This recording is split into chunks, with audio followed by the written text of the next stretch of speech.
Welcome to Sinha commerce classes. आज के इस वीडियो में मैं आपको डिप्रिसिएशन चैप्टर से रिलेटेड जो आपका डिप्रिसिएशन है उसको कैलकुलेट करने के लिए सिखाऊंगा। राइट, देखिए यहाँ पे क्या होता है कि जनरली जो स्टूडेंट्स लोग होते हैं वो जब मैसनरी अकाउंट या असेट्स अकाउंट बनाते हैं तो वहाँ पर क्या होता है, उनसे थोड़ा सा गलती हो जाता है। गलती इसलिए होता है क्योंकि वो जो कैलकुलेशन ऑफ डिप्रिसिएशन है वो सही ढंग से उस अमाउंट को फाइंड आउट नहीं कर पाते हैं। बहुत सारा आपका टर्म्स कंडीशन सिचुएशन होगा, सर्कमस्टांसेस होगा जहाँ पे डिप्रिसिएशन आपको समझना पड़ेगा कि कौन सा फॉर्मूला या कौन सा मेथड से डिप्रिसिएशन कैलकुलेट किया जाएगा। मैं जनरली देखता हूँ क्या हूँ कि जब स्टूडेंट्स लोग असेट्स अकाउंट बनाता है तो उससे क्या होता है, गलती होता है। गलती इसलिए होता है क्योंकि डिप्रिसिएशन का वो अमाउंट सही ढंग से फाइंड आउट नहीं कर पाते हैं। मान लेते पहला साल कर लिए, ठीक है, दूसरा साल तीसरा साल में क्या हुआ, डिप्रिसिएशन का अमाउंट है वो सही ढंग से फाइंड आउट नहीं हो पाया, कैलकुलेट नहीं हो पाया, तो सीधा सा बात है जब आप असेट्स अकाउंट बनाएंगे तो गलती हो जाएगा। तो बच्चे लोग को लगता क्या है, स्टूडेंट्स लोग को लगता क्या है कि हमसे असेट्स अकाउंट नहीं बन पा रहा है। असेट्स अकाउंट बनाना एकदम सिंपल है, कुछ नहीं है, बस आप क्या करेंगे, असेट्स को परचेस करने का एंट्री होता है, इंस्टॉलेशन का, डिप्रिसिएशन का, और जब आप बेचेंगे उसका आपका एंट्री होता है। ठीक है, तो ये 3-4 एंट्री होता है, बस आपका सीडीबीडी बैलेंस चलते रहता है। तो एकदम सिंपल है, असेट्स अकाउंट बनाना एकदम क्या है आपका सिंपल है। लेकिन कैलकुलेशन ऑफ डिप्रिसिएशन कि डिप्रिसिएशन कितना होगा आपका ईच एंड एवरी ईयर, इसको फाइंड आउट करना थोड़ा सा क्या होता है, टफ टास्क होता है। तो हम लोग क्या करेंगे, एकदम आराम से क्या करेंगे, सीखेंगे कि कैलकुलेशन ऑफ डिप्रिसिएशन कैसे किया जाता है। यहाँ पे एक एक वर्ड का आपका क्या इंपॉर्टेंट है, जैसे यहाँ पे लिखा है ना पर एनम, तो जब आपका डिप्रिसिएशन जो रहेगा, रेट ऑफ डिप्रिसिएशन में जब पर एनम का जिक्र रहेगा तो वहाँ पे फॉर्मूला चेंज हो जाएगा, मतलब डिप्रिसिएशन निकालने का आपका फॉर्मूला क्या हो जाएगा, चेंज हो जाएगा। और अगर आपका पर एनम का जिक्र नहीं रहेगा तो वहाँ पर क्या होगा, फॉर्मूला चेंज हो जाएगा। तो पर एनम देखेंगे कि आपका डिप्रिसिएशन पर एनम है या बिना पर एनम के बिना है, बात समझे ना। तो हम आपको सारा कंडीशन आज बताएंगे कि जब आपका पर एनम दिया रहेगा, डिप्रिसिएशन रेट ऑफ डिप्रिसिएशन दिया रहेगा और साथ में पर एनम लिखेगा तो कैसे कैलकुलेट होता है, कौन सा फॉर्मूला एप्लीकेबल होता है। अगर आपका मंथ में रहेगा तो कौन सा फॉर्मूला एप्लीकेबल होगा, डेज में रहेगा तो कौन सा फॉर्मूला एप्लीकेबल होगा, वीक्स में रहेगा तो कौन सा फॉर्मूला आपका एप्लीकेबल होगा। उसके बाद मैं आपको सारा क्या करूंगा, डिटेल्स एग्जांपल के थ्रू समझाने का कोशिश करूंगा, इसलिए कंसंट्रेशन के साथ ये वीडियो देखेंगे। ये आप समझ गए डिप्रिसिएशन, कैलकुलेशन ऑफ डिप्रिसिएशन, तो आपका असेट्स अकाउंट बनाना, डिप्रिसिएशन अकाउंट बनाना, ये सब कोई बड़ा बात नहीं है, बस जर्नल और क्या है, लेजर है। ठीक है,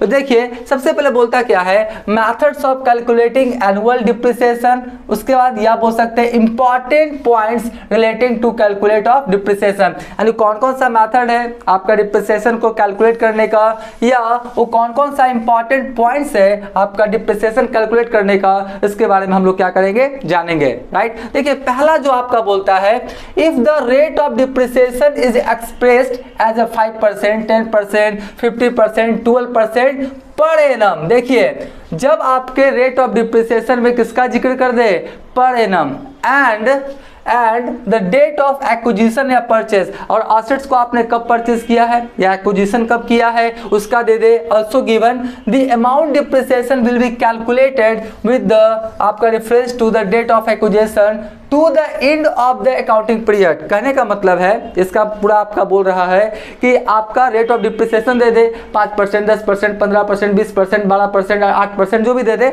और साथ में क्या लिखे, पर एनम का जिक्र कर दें, किसका, पर एनम। राइट, और डेट ऑफ एक्विजिशन, किस समय खरीदा, या डेट ऑफ परचेज कब खरीदा उसका भी जिक्र क्वेश्चन में क्या करे, मेंशन कर दे। और क्लोजिंग पीरियड आपका दे दे कि आपका साल का अंत या अकाउंटिंग पीरियड का क्लोजिंग क्या है। तो डिप्रिसिएशन कैसे कैलकुलेट करेंगे वो देखेंगे, है ना। तो सबसे पहले बोलता है क्या, देखिए मैंने एक एग्जांपल लिया, एक एग्जांपल क्या ले रहा है, देखिए मैसनरी 1 लाख का क्या किया है, मैंने परचेज किया है। मैसनरी मैंने कितने का परचेज किया है, 1 लाख का। राइट, और आपका रेट ऑफ डिप्रिसिएशन है, देखिए 10% क्या है, पर एनम। 10% क्या है, पर एनम का जिक्र है, पर एनम के साथ भी रह सकता है, बिना पर एनम के भी रह सकता है। दोनों आपका समय, आपका फॉर्मूला क्या होगा, चेंज होगा। मैं आपको बताऊंगा आपका rate of depreciation eight 10% per annum वाला जिक्र है, ठीक है, किसका, पर एनम वाला। उसके बाद बोलता है क्या, डेट ऑफ परचेज या एक्विजिशन। देखिए खरीदा कब है, 1/7/2022 को, राइट, यानी 1 जुलाई 2022 को क्या किया है, आपका जो मशीनरी है 1 लाख का खरीदा है, ठीक है। और ध्यान से बोलता है कंपनी क्लोज इट्स बुक्स 31 दिसंबर आपका एवरी ईयर। ध्यान से यहाँ पे एक चीज समझिएगा कि बुक्स ऑफ अकाउंट्स कब क्लोज हो रहा है, इसको ध्यान रखिएगा, क्योंकि जिस दिन बुक्स ऑफ अकाउंट्स क्लोज होगा उस दिन तक आपको डिप्रिसिएशन फाइंड आउट करना पड़ेगा। तो यहाँ पे कब क्लोज हो रहा है देख लीजिए, 31 दिसंबर एवरी ईयर। तो दो ही डेट जनरली हो सकता है, या तो 31 मार्च हो क्लोजिंग डेट, या तो 31 मार्च हो, या तो 31 दिसंबर, ठीक है। मैं दोनों तरीका से भी आपको समझाऊंगा। तो यहाँ पर क्या बोलता है, कब आपका क्लोज हो रहा है, 31 दिसंबर को, और खरीदा कब है, 1 जुलाई 2022 को। तो अगर हम डेट निकालें, देखिए यहाँ पर लिखें, आपका क्या लिखें, 1 जनवरी, राइट, 1 जनवरी कौन है आपका, 2022, राइट। 1 जनवरी 2022 से हम लोग कहाँ तक लेके चले, आपका 31 दिसंबर 2000 कितना हो गया मेरा, 22, यही ना हुआ। ये मेरा कौन सा डेट हुआ, ओपनिंग डेट, और ये मेरा कौन सा हो गया, मेरा क्लोजिंग डेट। ये मेरा कौन सा हुआ, ओपनिंग डेट हो गया जी, राइट, और ये मेरा कौन सा हो गया, आपका क्लोजिंग डेट, ठीक है। तो यहाँ पे बोलता है कि 31 दिसंबर क्लोजिंग मान के चलिए।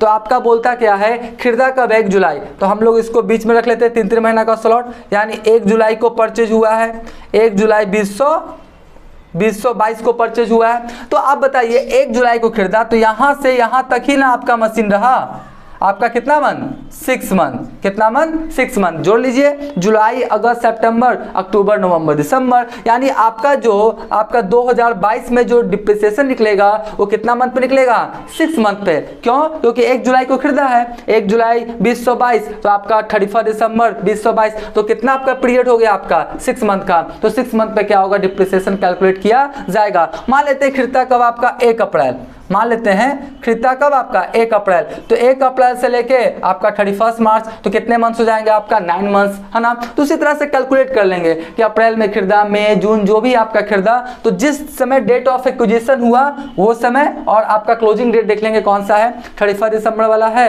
या 31 मार्च वाला देख लेंगे, और वो जो पीरियड रहेगा उसका क्या करेंगे, डिप्रिसिएशन निकाल देंगे, ठीक है। तो अगर हम इसका डिप्रिसिएशन निकालें तो देखिए डिप्रिसिएशन क्या होगा, अगर मैं इसका डिप्रिसिएशन निकालूं, डिप्रिसिएशन फोर क्या हो जाएगा आपका, डिप्रिसिएशन फोर आपका 2022 है ना, डिप्रिसिएशन फॉर 2022 है ना, डिप्रिसिएशन ऑफ, या ऐसे लिखिए डिप्रिसिएशन ऑफ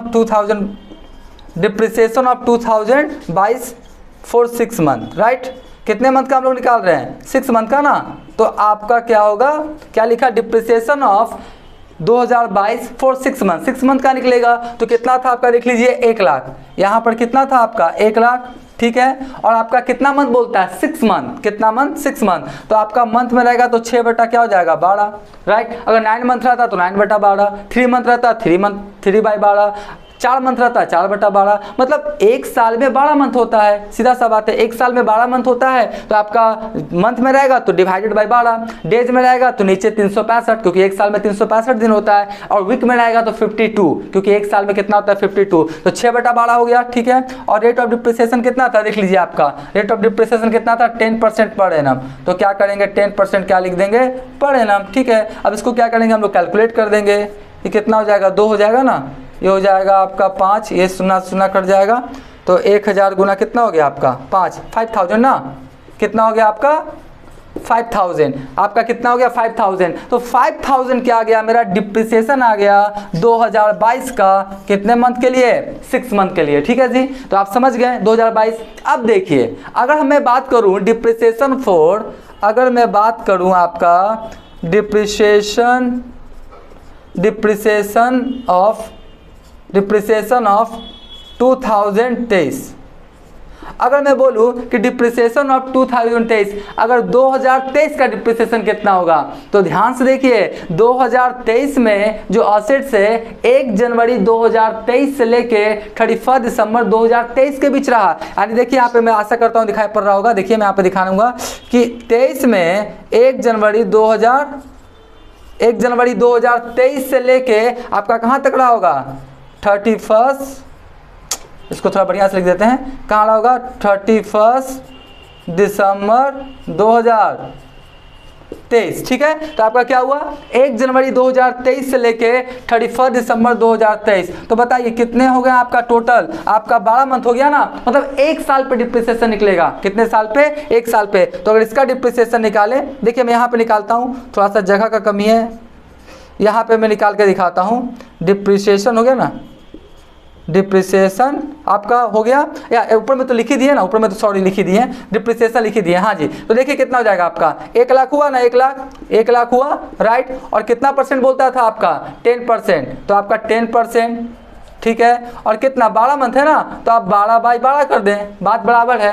12 है तो 12/12 करेंगे, कोई भी दिक्कत नहीं है। अगर 10/100 लिखेंगे तो भी आपका कोई दिक्कत नहीं है। तो जब इसको काट छाट करेंगे तो कितना आएगा आपका, देख लीजिए, इसको काट छाट करेंगे तो कितना आएगा आपका 10,000, कितना आएगा 10,000। तो ध्यान से 2022 में तो डिप्रिसिएशन मेरा कितना हुआ आपका, देख लीजिए 5,000, राइट। लेकिन 2023 में 2023 में जो डिप्रिसिएशन कितना हो गया आपका 10,000। क्यों? क्योंकि 2023 में 1 जनवरी 2023 से लेके 31 दिसंबर 2023 तक जो आपका असेट्स था बिजनेस में रहा। अगर 24 का बात कर ले तो भी 10,000 आएगा, आपका 25 का बात कर ले तो भी आपका क्या आएगा 10,000 आएगा, ठीक है। तो यहाँ पर मैंने आपको बताया कि डिप्रिसिएशन कैसे कैलकुलेट करते हैं। जिस दिन खरीदा, राइट, उस दिन से लेके क्लोजिंग डेट तक आपका डिप्रिसिएशन निकलेगा फर्स्ट ईयर। सिंपली बोल सकते हैं कि बिजनेस जितना दिन असेट्स में रहा, बिजनेस जितना दिन असेट्स में रहा उतना दिन का डिप्रिसिएशन कैलकुलेट किया जाएगा। देखिए यहाँ पे मैंने एक फॉर्मूला लिखा है,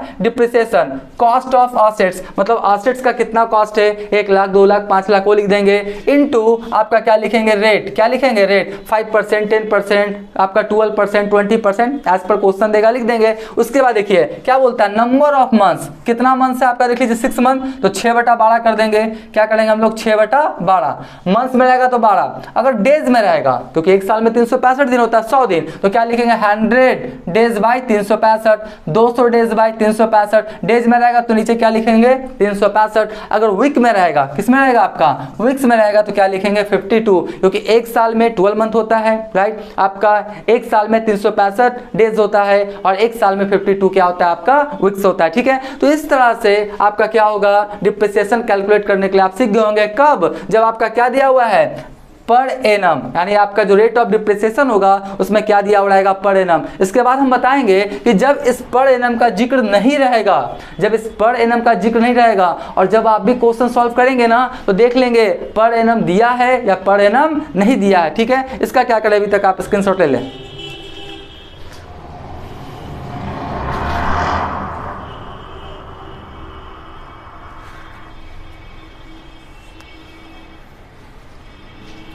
राइट, हम मान के चलते इसका क्या क्या होगा, आपने स्क्रीनशॉट ले लिया होगा। अब हम तुरंत आपको बताएंगे डिप्रिसिएशन कैलकुलेट करने के लिए जब आपका रेट ऑफ डिप्रिसिएशन में पर एनम का जिक्र नहीं रहेगा तब, right.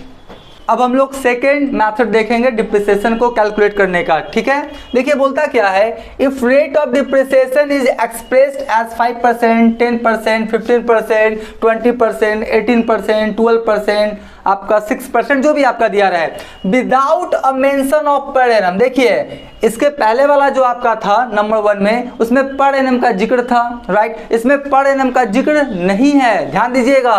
The depreciation would be simply calculated as percentage of the total cost of the assets, मतलब टोटल जो आपका कॉस्ट होगा असेट्स का, उसका आप क्या करेंगे, जो रेट ऑफ डिप्रिसिएशन है आप कैलकुलेट करके डिप्रिसिएशन निकाल लेंगे। देखिए उसका फॉर्मूला क्या होता है, डिप्रिसिएशन कॉस्ट ऑफ असेट्स और इनटू क्या हुआ रेट डिवाइडेड बाय क्या हो गया 100। इसमें 6 मंथ, आपका 12 मंथ, डेज, वीक, ये सब करने की कोई आवश्यकता नहीं है। बस जितना आपका कॉस्ट ऑफ असेट्स है, राइट, उसका रेट ऑफ आप क्या करें डिप्रिसिएशन से फाइंड आउट करके डिप्रिसिएशन निकाल लें। देखिए मैंने यहाँ पे एग्जांपल लिखा है, क्या है आपका असेट्स। असेट्स देखिए कितने का है 1 लाख का, राइट। और आपका रेट ऑफ डिप्रिसिएशन कितना है 5%। देखिए 5% है, पर एनम का जिक्र नहीं है, याद रखिएगा। तो जब पर एनम का जिक्र नहीं रहेगा तो सिंपली ये फॉर्मूला यूज करके हम लोग डिप्रिसिएशन क्या करेंगे फाइंड आउट कर लेंगे, ठीक है। तो देखिए डिप्रिसिएशन कैसे फाइंड आउट होगा, तो यहाँ पे डिप्रिसिएशन जो फाइंड आउट होगा क्या बोलता है, कॉस्ट ऑफ असेट्स कितने का है आपका, कॉस्ट ऑफ असेट्स 1 लाख का, राइट। उसके बाद रेट कितने का है आपका 5% और डिवाइडेड बाय 100। आपका कब खरीदा असेट्स, आपका वो सबसे कोई भी मतलब नहीं है, बस कॉस्ट ऑफ असेट्स कितने का खरीदा और परसेंटेज क्या करेंगे यूज करके डिप्रिसिएशन निकाल देंगे जब पर एनम का जिक्र नहीं रहेगा तब, ठीक है। तो इसको 1 लाख का 5% कितना हो गया आपका 5000, कितना हो गया 5000। तो इस तरह से जब पर एनम का जिक्र रहेगा तो कैसे हम लोग डिप्रिसिएशन फाइंड आउट करेंगे, राइट। और जब पर एनम का जिक्र नहीं रहेगा तो कैसे डिप्रिसिएशन फाइंड आउट करेंगे, मैंने बता दिया। इसका भी क्या करें, स्क्रीनशॉट ले ले।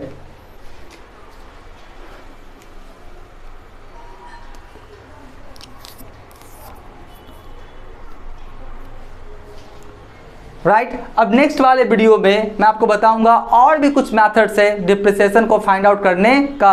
जैसे आपका बता देगा कि जो असेट्स है वो 10 साल चलेगा, राइट। स्क्रैप वैल्यू दिया रहेगा तो वहां पर भी कुछ फार्मूलाज क्या होता है यूज होता है, राइट। तो वो 2-3-4 फार्मूलाज है वो मैं बता दूंगा। उसके बाद प्रैक्टिकल क्वेश्चंस और सॉल्यूशंस की ओर क्या करेंगे हम लोग चलेंगे। एक बार फिर बोल रहा हूं कि अगर आपको लगता है कि असेट्स अकाउंट नहीं बन पा रहा है, सीधा सा अर्थ है कि डिप्रिसिएशन आप सही ढंग से कैलकुलेट नहीं कर पा रहे हैं, क्योंकि असेट्स अकाउंट बनाने में कोई दिक्कत है ही नहीं। थोड़ा सा आपका परचेज का एंट्री होगा, उसके बाद डिप्रिसिएशन का एंट्री होगा, सेल करेंगे तो सेल का एंट्री होगा, बस सीडी क्लोजिंग ओपनिंग करते चले जाएंगे। एकदम सिंपल है। मैं आपको नेक्स्ट वाले वीडियोस में क्या करूंगा बताऊंगा, राइट। तो अभी तक मेरा वीडियो आपको अच्छा लगा, वीडियो को लाइक कर देंगे, चैनल को सब्सक्राइब करके बेल आइकन हिट कर कॉल कर देंगे। इससे क्या होगा, कोई भी वीडियोस मैं अपलोड करूंगा उसका सबसे पहले आपको नोटिफिकेशन मिल जाएगा, राइट। आज का वीडियो यहीं करते हैं।